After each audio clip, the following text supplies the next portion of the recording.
Pruning is one of my favorite topics, and I usually have a pruning workshop here at the Dane County Extension Teaching Garden in March. So if you're interested in seeing a lot of this material again, as well as doing some hands-on practice, you can go to the Dane County Extension website and learn more about that. So today we're going to be going over the following pieces about pruning. We'll start out by talking about what makes for good pruning principles.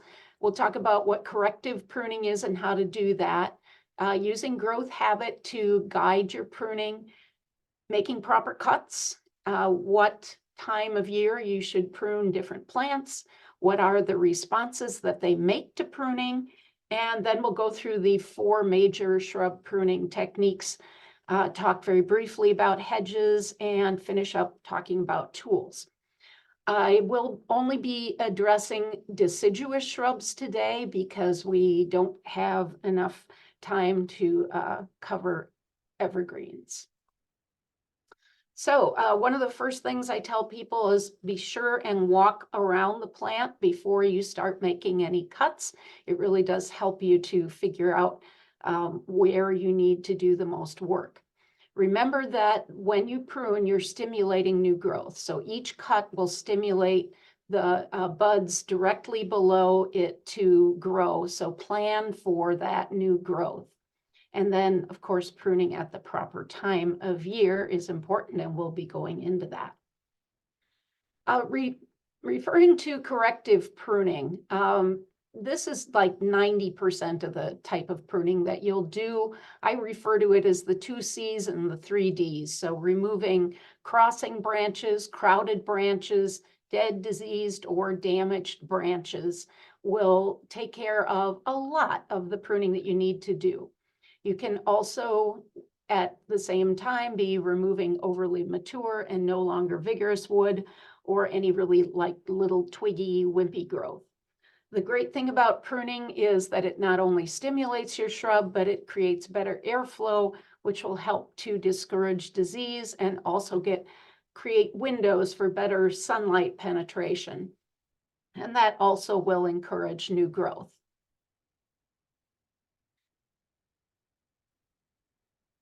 I want to make a little statement here. I have no problem with formal pruning, but just so that everybody knows, not all shrubs need to look like this. You can use the shrub's natural form to guide your pruning. If it's arching shrub, we don't want to try and make it into a little round meatball. We want to keep it kind of arching and natural looking. If it's a more upright shrub, well, that is its natural growth habit too, and that should also guide your pruning techniques. Now, making proper cuts is a really important thing. Also, when you're making your cuts, you don't want to take out more than about 25 to 30% of the shrub at any one time. The older the shrub is, the more towards the 25 end you want to go because it'll be less vigorous.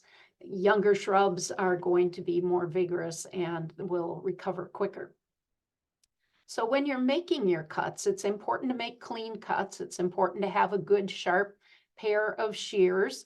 You can get your shears sometimes sharpened at, sometimes local hardware stores will do it. If you do an internet search, if you don't want to do it yourself, I'm sure that you can find that information. Also, we do have a publication on tools and sharpening them at the Wisconsin Horticulture website that you can check out as well. So you want to make clean, small cuts. The idea is to make as small a wound as possible. And you want to cut about 1/4 inch above a bud. And you want it to be an out-facing bud. What is that? That's a bud that is facing outwards, not back towards the center of the shrub. And you also want to prune during dry weather. It's very important to do that because if you prune during wet weather, that can mean that the cuts don't dry out as fast and you can open the shrub up to colonization by pathogens. So let me just go over this little illustration here. Here's our 45 angle cut, which we are wanting to do. The next one is a much bigger wound and it's too angular. The next one is too close to the bud, and that bud may dry out and die, and then that will leave a great big stub here. The next one is too high, also leaving a stub. And actually, if you are doing a cut on a plant that has opposite buds, then this is what it should look like. You can slant it a little bit. I think that's not a bad idea so that rain runs off better. But it is a little bit different when you're cutting on an opposite branching plant. And I'll show you more about that in just a second. But first, I want to explain more about what an out-facing bud is. So here, again, you're making your cut about 1/4 inch above the bud, and the bud is facing outwards. It's going to grow in that direction. You wouldn't want to cut back to one that might be growing back inside the shrub, because then you'll get all kinds of crossing branches and so on. So as I said, some plants are going to have opposite branching patterns, and some are going to have alternate branching patterns. Frankly, the alternate branching ones are easier to do, but a lot of our popular shrubs like lilacs do have opposite branching. So when you have an opposite branched plant, when you make a cut, you're going to get 2 new twigs that are going to be growing instead of just 1. So I do realize that when you make those cuts on an opposite branching plant, you may not be able to get both of those new branches to be growing in the same direction outward. One of them may actually be facing back in, but you can take care of that the next year. Usually you aren't going to need to, unless you've got something like an Annabelle hydrangea that you can cut back every year. Most plants aren't going to need pruning every single year. Usually every other year, every 2 years, maybe every 3 years, depending on the type of plant. So when you are pruning, that is going to stimulate bud break and regrowth below the cut. So what I was talking about earlier was when I was talking about that you're stimulating new growth and you need to think about where that new growth is going to go.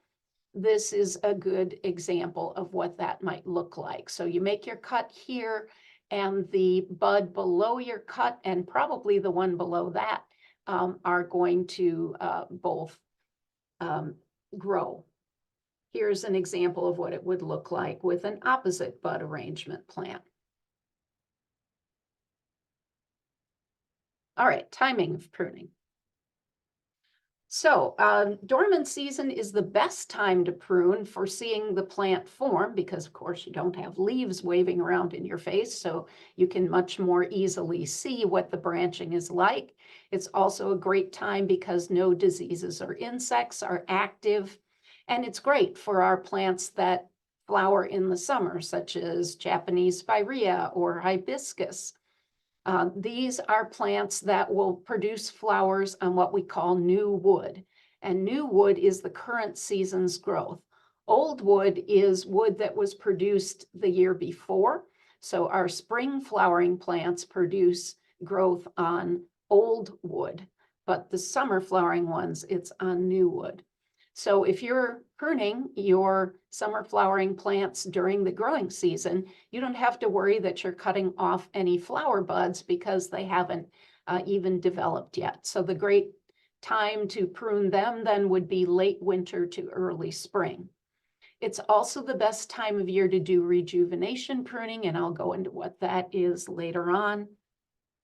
But it is not such a great time of year to prune our spring flowering shrubs because, again, they are going to be blooming on old wood and you would be cutting off their flower buds. So, speaking of spring flowering shrubs, This is a list. It's not totally comprehensive, but it is a fair amount of the commonly found deciduous spring flowering shrubs. And you can tell in the upper photo that the lilac there, the bottom half of it was pruned at the wrong time of year because there are no flowers there. So they must have pruned that during the dormant season.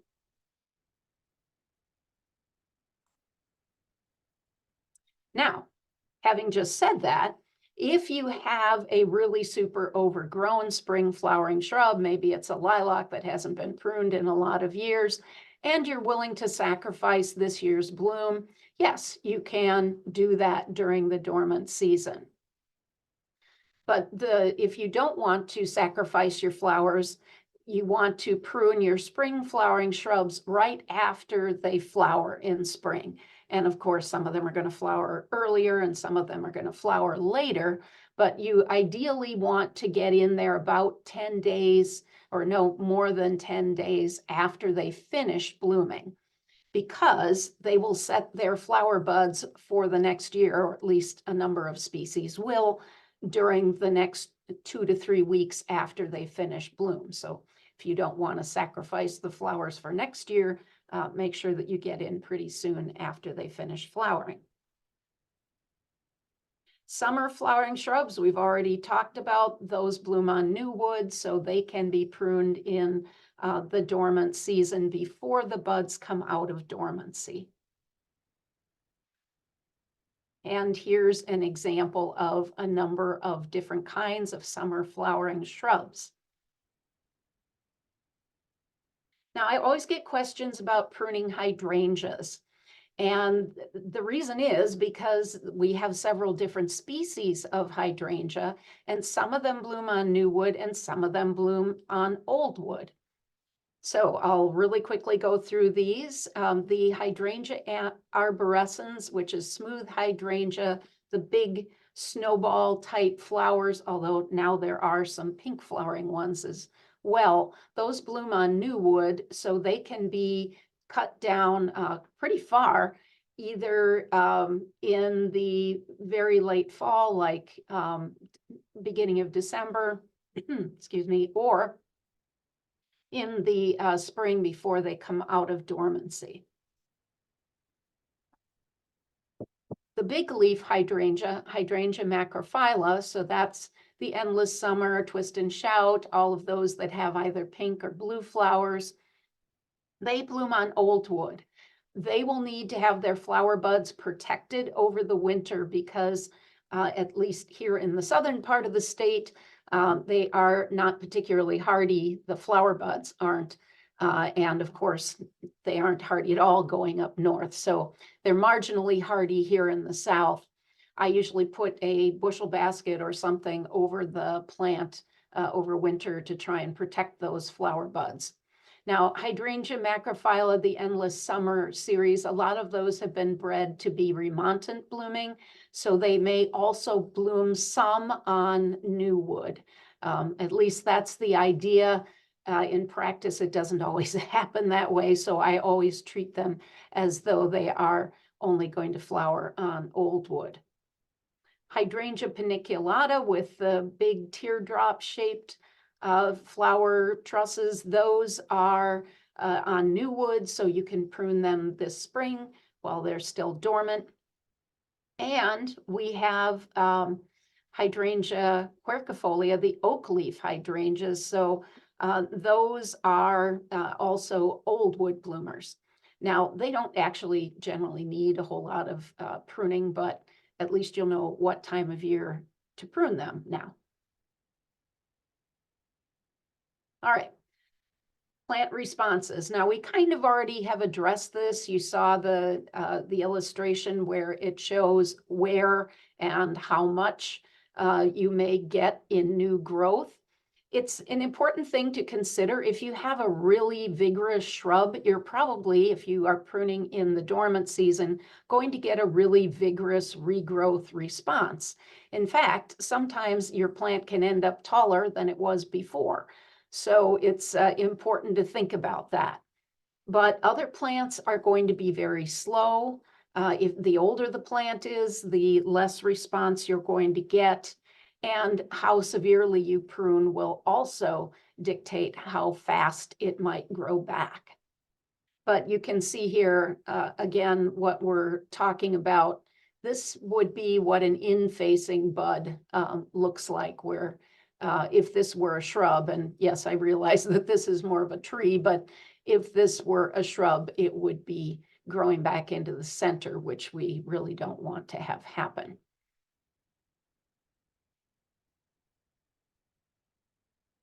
All right, so keeping that in mind, to stimulate shoot growth, you want to prune prior to bud break if it's not a spring flowering shrub. If it's a summer flowering shrub, then you want to do that during the growing season or during the dormant season. And usually if you prune it fairly severely and it's a very vigorous shrub, you will get a lot of regrowth. But if you're looking at that vigorous shrub and going, gosh, I don't really want it to be any taller, and I'm afraid if I prune it during the dormant season, that's exactly what will happen, then you can wait until just after leaf expansion. You never want to prune either trees or shrubs during leaf expansion. And what leaf expansion is the timing between when the bud turns green, the new leaf comes out, it starts to expand, and finally then it will reach its mature size. So during the process before it gets to its mature size, you should not prune. And this is kind of what that might look like. You can see here on this corylus that the new growth is, it's kind of a lighter green. This one here, it's fully expanded, but hasn't actually quite darkened to the color of the leaves directly behind it, but it has unfurled completely and reached its mature size. So again, if you want to prune something back that is really vigorous, that can be pruned during the winter, but you're wanting to not have it come back so vigorously, this is a technique that you can use. Alrighty, next we're going to talk about the 4 different pruning styles. And I do have a chart that has a list of all the deciduous shrubs I could think of and what time of year to prune them and what pruning styles work best with that particular shrub. And when we get this video posted, that resource will be available to you as well, and you can take that out in the garden with you when you're doing your pruning. So we'll talk about thinning, which is also called renewal pruning. Renewal is different than rejuvenation. Rejuvenation is a very severe form of pruning that not all shrubs can handle. It can only be done during the dormant season, and that's what we might call a severe haircut type of pruning. Heading back is the technique that you mostly use when you're just trying to make the shrub shorter and less wide. And then we'll talk about shearing. All right, so thinning, you're going to remove 1/3 of the biggest, oldest canes right at the base. And you can do that with plants like dogwoods and so on a yearly or every other year basis. And again, that will open it up for more new growth and allow that sun to get in there. So this is a dormant season technique. Next, we have thinning. I'm sorry, this is thinning again. And what I wanted to show you is what vigorous new growth might look like. If you have a red twig dogwood, they're kind of the poster child for getting canker diseases. That's what's down here in the lower right corner. And you can see that a lot of these older branches have cankers. And what you should do if you want to keep it vigorous and growing well is removing that old growth to get that new brightly colored young growth that's more vigorous and less likely to get diseased. have that be more prominent. I mentioned rejuvenation as a kind of haircut technique, very severe. And again, there aren't a whole lot of plants that will be able to tolerate this, but you are basically trying to recreate a new architecture by cutting it way back and allowing total new growth on it. You will then cut back to just a few of the larger stems to redevelop that architecture or framework. And you don't necessarily have to do it over, do it all at once. You could like cut back by half and then the next year cut back another half. Some species that will handle this are listed here. I would not use it on a lot of other plants besides what you see here. If you do have a shrub like, well, none of these that I can think of are actually going to be grafted, but if you were pruning like this on a grafted shrub, you want to make sure you don't prune below that graft union. Then heading back is the technique for making a shrub narrower and shorter. And this is basically just doing selective cutting back of different branches. Now, remember, it will regrow, so you want to make sure that you're cutting it back sufficiently that when the regrowth comes, that it doesn't end up bigger than when you started. So with this technique, then you are again envisioning where that new growth is going to be, remembering that the buds directly below and maybe even the set below that will be affected and create new growth. So here's an example of what that might look like on a shrub. And again, when you're thinking about those cuts, make sure that you're not cutting to an inward facing bud that's going to cross back into the center of the shrub. With opposite branching, again, that's going to be more of a challenge. You may even want to remove one of the buds that is facing back in if that's where you need to make your cut. And then briefly, we'll talk about hedges. So when you're shearing, and again, there are not a lot of plants that will gracefully take that and be able to regrow properly. It's often used on evergreens of various sorts, not junipers, but yews and boxwoods and so on, but also can be used on flowering plants. So if you had a lilac hedge or a cotoneaster hedge, for example, you could use this technique on them, but you do have to prune at the appropriate time of year. Hedges actually, in order to keep them looking really nice, do need maybe even more work than just having a more natural looking sort of hedge. One rule that we do have is that the bottom of the hedge should be a little bit wider than the top. And the reason for that is if you have the top wider than the bottom, you end up shading out all your leaves on the lower part of your branch, and then we get of your shrub, and that's when we get what we call the bare leg syndrome. So that would look like this. If you have this situation, there are a couple things you could do. If it's a shrub that is one that you can do rejuvenation pruning on, you could do that. You could also use thinning to get rid of a third of the biggest, oldest canes at the base, and then do some heading back up at the top to allow in more sunlight.